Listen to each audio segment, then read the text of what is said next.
tous, je m'appelle Margot. Je suis en thèse CIFRE à la R&D d'EDF.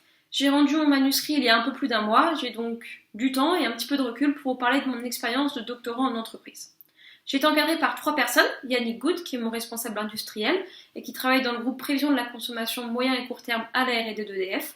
Par Gilles Stoss, mon directeur de thèse, qui travaille dans l'équipe probabilité et statistique au laboratoire de mathématiques d'Orsay.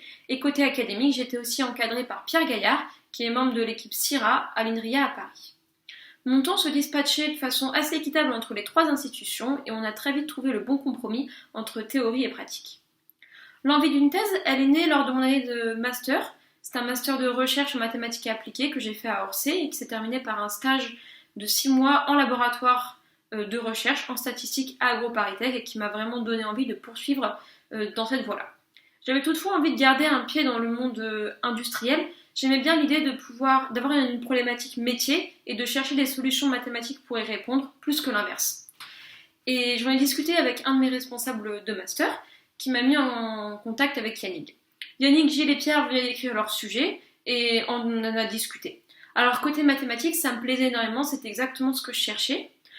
En revanche, côté appliqué, j'étais vraiment novice dans le domaine de l'énergie.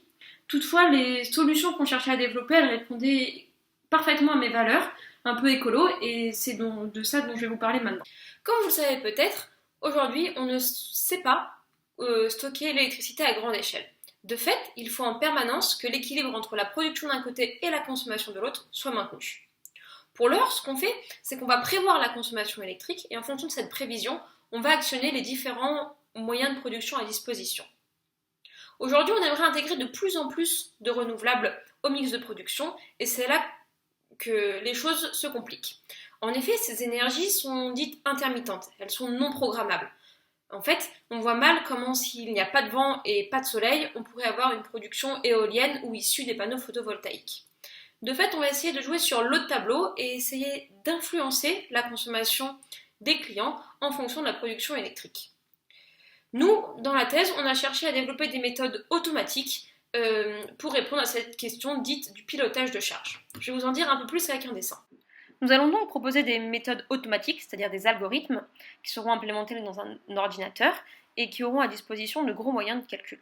À chaque moment de la journée, l'algorithme aura accès à la production électrique. Il ne peut pas agir sur cette donnée qui dépend par exemple du vent pour la production éolienne et de l'ensoleillement pour celle issue des panneaux photovoltaïques. L'algorithme observe aussi la météo et certaines variables calendaires, comme le type de jour ou si on est en période de vacances ou non.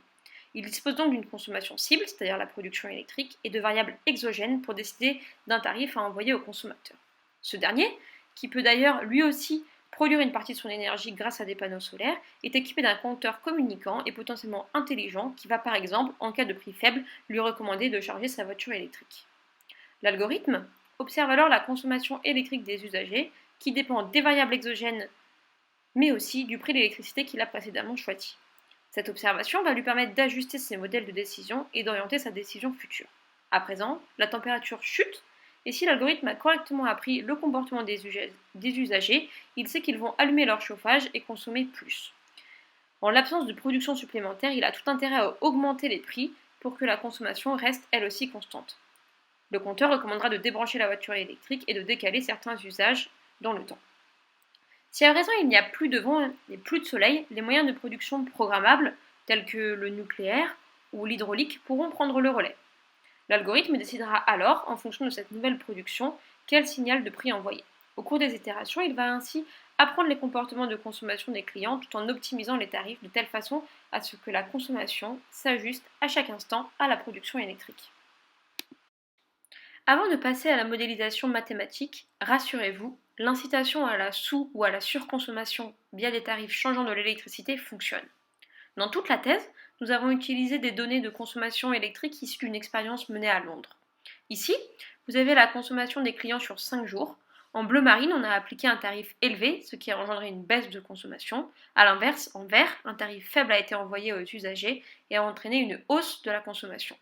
Remarquez toutefois que ces hausses et baisses dépendent de certaines variables, comme par exemple la période sur laquelle le tarif a été appliqué. Revenons à notre algorithme. Pour fonctionner correctement, il faudra simultanément qu'il apprenne le comportement des usagers face aux incitations tarifaires, mais aussi qu'il optimise ces dernières. Autrement dit, au cours des itérations, il devra trouver le bon compromis entre des choix d'exploration, ce qui revient à tester différentes incitations tarifaires pour apprendre le comportement des consommateurs, et des choix d'exploitation visant à optimiser les incitations tarifaires. Pour répondre à ce problème d'exploration-exploitation, on s'est intéressé à la théorie mathématique des bandits. Bandits-manchots, c'est l'autre nom pour les machines à sous, et vous allez voir qu'en fait, une stratégie de bandit, c'est un petit peu une stratégie pour gagner au casino. Dans un problème de bandit stochastique, un joueur fait face à une rangée de machines à sous. Il faut qu'il trouve une stratégie pour maximiser ses gains. Il doit trouver le bon compromis entre tester toutes les machines, c'est-à-dire explorer, et jouer la machine qui lui semble la meilleure, c'est-à-dire exploiter. Mathématiquement, on numérote les machines de 1 à k, et à chaque machine, on associe une loi de probabilité nue qui permet de modéliser les gains. On notera mu1 le gain moyen de la machine 1, mu2 celui de la machine 2, etc. Et on note mu étoile la meilleure machine. Dès lors, à chaque tour t, le joueur va choisir la machine it. Une fois cette machine jouée, il va recevoir un gain qui sera tiré selon la loi nu it, et conditionnellement à it, le gain espéré est donc mu it. Pour maximiser les gains, on se compare généralement à la meilleure stratégie possible, c'est-à-dire jouer la machine étoile à chaque tour. On regarde donc une quantité qu'on appelle pseudo-regret et qui est la différence, après grand T tours, entre l'espérance du gain associé à la meilleure stratégie, c'est-à-dire T fois mu étoile, et l'espérance du gain associé à notre stratégie. Et pour qu'un algorithme de bandit soit intéressant, il faut qu'il fasse mieux qu'une stratégie aléatoire et donc que son pseudo-regret soit sous-linéaire. Revenons au pilotage de la consommation électrique. Dans ma thèse, les incitations tarifaires jouent le rôle des machines à sous et les consommations électriques, ceux des gains. Il a fallu adapter la théorie des bandits car nous ne cherchions pas à maximiser la consommation, mais bien à ce qu'elle soit égale à la production électrique. Dans un premier temps, on a modélisé le problème et on a ensuite proposé un algorithme pour le cas d'une population homogène de consommateurs. On a d'ailleurs démontré que son regret était sous-linéaire. C'était une partie très théorique. Et puis ensuite, on a complexifié le modèle pour prendre en compte de plus en plus de contraintes opérationnelles. Voilà pour ce qui est de mon sujet et de mes travaux. Alors même si pour l'heure il n'y a pas vraiment d'application concrète de mes résultats, ça a du sens pour EDF de regarder ce type de problématique, ça permet de mieux se préparer à la transition énergétique. Alors lors de ces 3 ans de thèse, j'ai bénéficié de tous les avantages liés à la recherche académique. J'ai eu l'occasion d'avoir du temps à consacrer à la théorie, j'ai pu publier, partir en conférence, enseigner, tout en disposant des moyens de calcul d'EDF et en me confrontant à un problème un peu concret. L'atout majeur pour moi d'avoir fait ma thèse à EDF, c'est d'avoir pu me former et d'avoir pu découvrir surtout tous ces sujets liés à la transition énergétique et qui aujourd'hui me passionnent. Je vais d'ailleurs rester à EDF après ma thèse pour travailler un petit peu sur des sujets plus opérationnels, mais tout en gardant une partie un peu recherche et en continuant les travaux que j'ai commencés en thèse, donc je suis ravie. Pour ma part, je ne connaissais pas du tout le forum Emploimat au moment de choisir mon sujet de thèse, donc j'espère que mon intervention vous sera profitable. Dans tous les cas, je vous conseille vivement la thèse CIFRE, et si vous avez la moindre question, n'hésitez pas à m'écrire.